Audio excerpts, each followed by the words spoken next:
c'est le panneau qui déconne. Je sais pas, moi j'ai toujours été On avance. créatif, hein. Je sais pas, c'est la nécessité hein, qui a induit le besoin d'être créatif.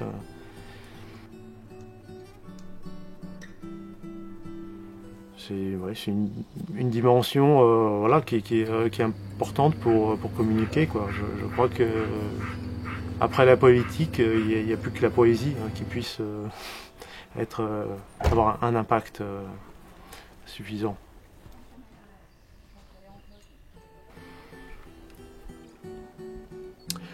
Au départ, c'est la pataphysique, hein, c'est l'amour de la pataphysique, donc c'est le besoin de s'évader, de pouvoir voyager, juste grâce à un environnement singulier.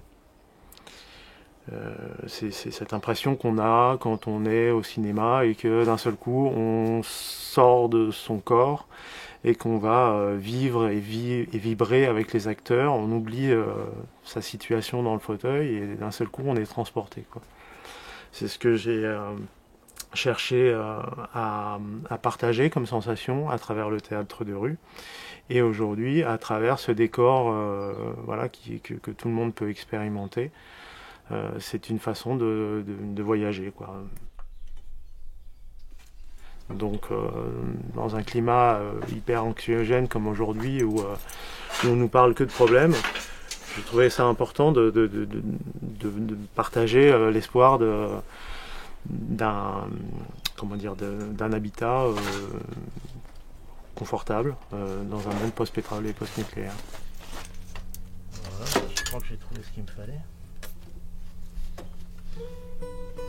Ça c'est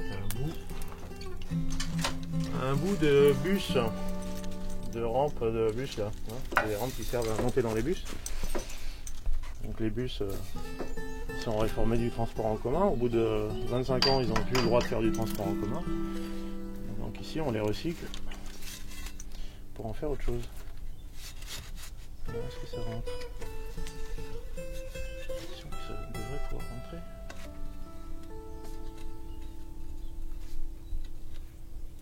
Oui. On va essayer ça.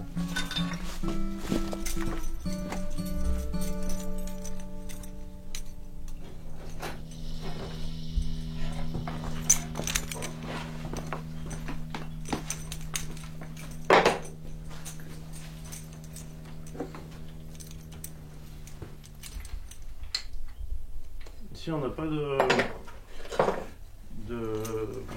limitation au niveau de la consommation. On a tous les outils nécessaires pour travailler. On a un poste à souder, un poste à plasma, une grosse perceuse à colonne. On n'est vraiment pas limité aujourd'hui. Enfin aujourd'hui, et puis depuis 15 ans déjà. Hein. On pourrait tout faire avec de l'énergie solaire.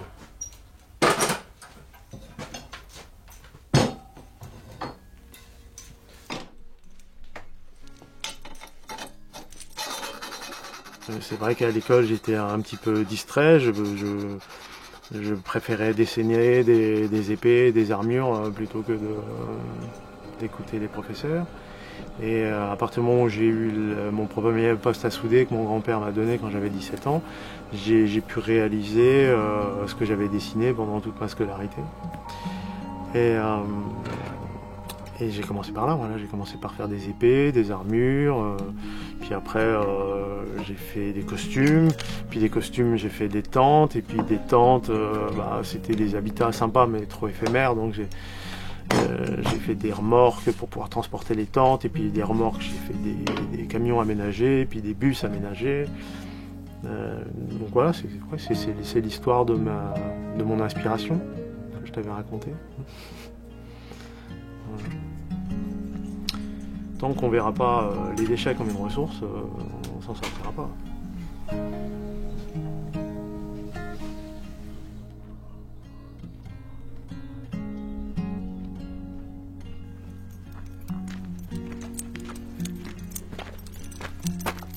Les artifroids, bientôt les artichauts.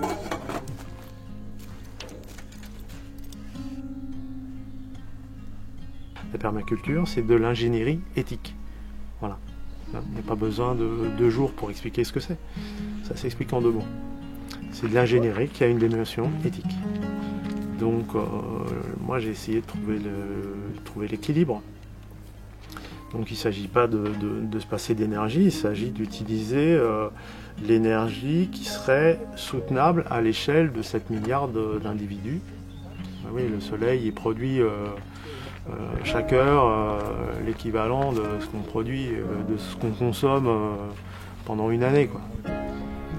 Et ça, c'est quand même, je trouve ça bien, hein, comme concept.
La première fois que j'ai roulé avec ce véhicule en 2012, j'ai eu vraiment une sensation de liberté, quoi. Pendant des années avec la compagnie, on roulait avec des bus qui consommaient 42 litres au 100. Et finalement, j'ai jamais fait autant de kilomètres qu'avec le vélo, quoi. Avec les bus, on n'osait pas se déplacer parce que partout où on allait, c'était moins cher à la limite de louer une chambre d'hôtel que de se déplacer avec, quoi. Bonjour, le mode de vie alternatif, quoi. Donc aujourd'hui, si je refaisais un véhicule routier, ce serait une caravane solaire que je mettrais derrière mon vélo solaire.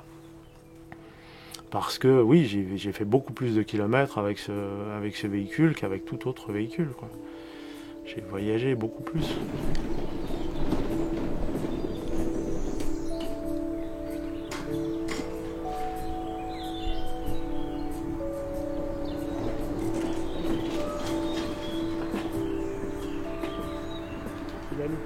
Dès lors qu'on bricole un petit peu, c'est dérisoire, quoi. Autant, je l'avais dit, le premier, il m'a coûté cher parce que c'était un prototype. Et encore cher, c'est relatif. Il m'a coûté le prix d'une petite voiture citadine qui a été rentabilisée au bout de 2 ans. Si j'avais acheté une voiture entre l'assurance, les pneus à changer, l'essence, les radars, les contraventions diverses et variées, c'est rentabilisé en 2 ans. Tu vois, malgré le prix que je l'ai payé au départ. Aujourd'hui, vu que le prix a été divisé par 10, c'est d'autant plus rentable. Du coup, c'est évident que ça va se développer. Je ne comprends pas pourquoi je suis encore tout seul dans le quartier là, à rouler avec ce genre de véhicule, quoi. L'autonomie, c'est ce qui permet de se sentir libre, hein.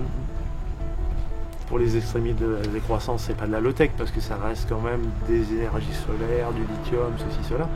Mais par rapport à une voiture, ça fait 20 ans que j'essaye de réparer une voiture à essence ou diesel. Ça me paraît toujours inaccessible, quoi. Je veux dire, au moins de faire ça tout le temps, c'est extrêmement difficile, quoi. Alors qu'un vélo, c'est quand même beaucoup plus facile. Comme technique à appréhender, quoi. c'est ça qui te permet de fédérer, de mettre tout le monde d'accord, c'est la poésie. Faire de la politique intelligemment et faire de la poésie.